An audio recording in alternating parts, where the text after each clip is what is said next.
joining us to talk more about this morning and some of the other elements impacting the battleground. Former U.S. Air Force Assistant Vice Chief of Staff and NewsNation senior national security contributor Richard Newton. Good to see you, as always. Let's start with this conviction of this top Kremlin adversary. What do you make of the conviction and also the timing? Well, another crackdown, Marni, on not only this human rights activist, but also a journalist. And so much like our Wall Street journalist, U.S. Wall Street journalist was taken just several weeks or so ago. But it's another indication of Putin's brutal crackdown on his own people. And it reminds me of the Stalinist era back in the Soviet Union, right after World War II and under his regime, where there will be zero tolerance of anyone speaking out against the state. And so this is very concerning. It's rather very chilling as well. And so he's been, appears he'll be in prison for 25 years. This comes on the heels, by the way, of him actually doing an interview with a U.S. Media outlet about a year or so ago, put on trial. It was a show trial. And now, unfortunately, he's going to be in jail for quite a long time. And another dissident, we know Alexei Navalny is behind bars. We're hearing that his health is failing as well. So several concerning prisoners. Vladimir Putin met with China's defense minister over the weekend in Moscow. China says that it's neutral, but by continuing these talks with Russia, is China providing Russia with political cover? I mean, how is it to be interpreted? Absolutely. This is far from a neutral relationship. This is a growing relationship. You know, to put in a little bit of a historical backdrop, China and Russia aren't necessarily friends and allies, but they certainly are having very close cooperation. If you recall, a couple weeks or so ago, their President Xi visited Putin for a 3-day visit, a state visit in Moscow.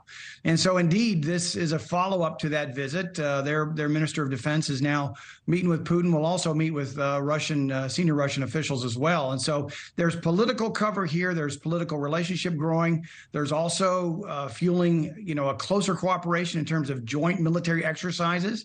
I don't have any, solid evidence of them passing on, capabilities and so forth. But nonetheless, it's very concerning. It's very concerning for the Biden administration also that this growing relationship between China and Russia. My final point on this is, however, from a China's perspective, this isn't necessarily about them cozying up with Russia. This is about them trying to derail the United States on the world stage and to replace us as the leading superpower in the world. And so there's a global play here, a global geopolitical play here as well. And is it a legitimate threat?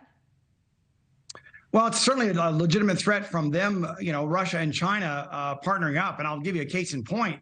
When I was at U.S. Strategic Command as a general officer, our main focus was on, in terms of deterring nuclear war and conflict and so forth, was Russia. Now you've got China with a growing modernization, quickly modernizing their nuclear forces on land, sea, and air. They are now the conundrum at U.S. Strategic Command, which is charged to deter nuclear warfare and so forth. Not only do we have to deter Russia, but now we have to deter China, which is unheard of, certainly on my watch, when I served those 3 decades on active duty. So it is compelling.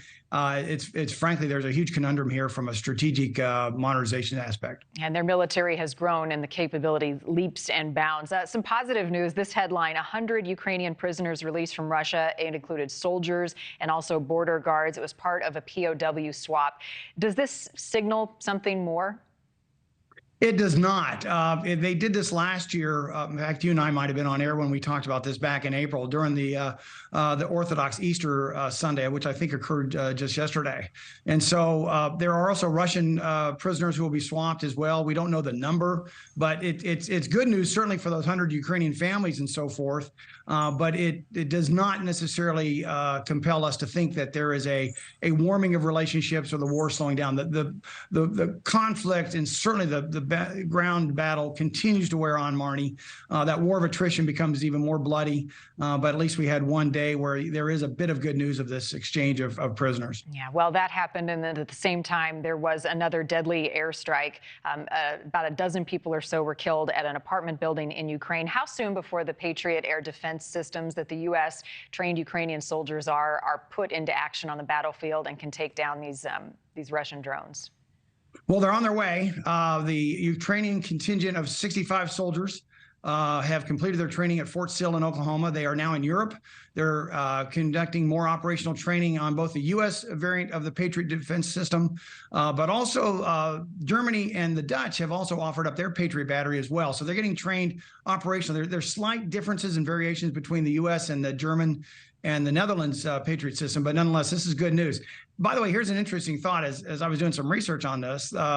The age of that contingent of Ukrainian soldiers trained on the Patriot system are between 19 and 67 years old, both men and women. And so they are fairly advanced in their training. Usually it takes about a year to train an American soldier. They did it within months.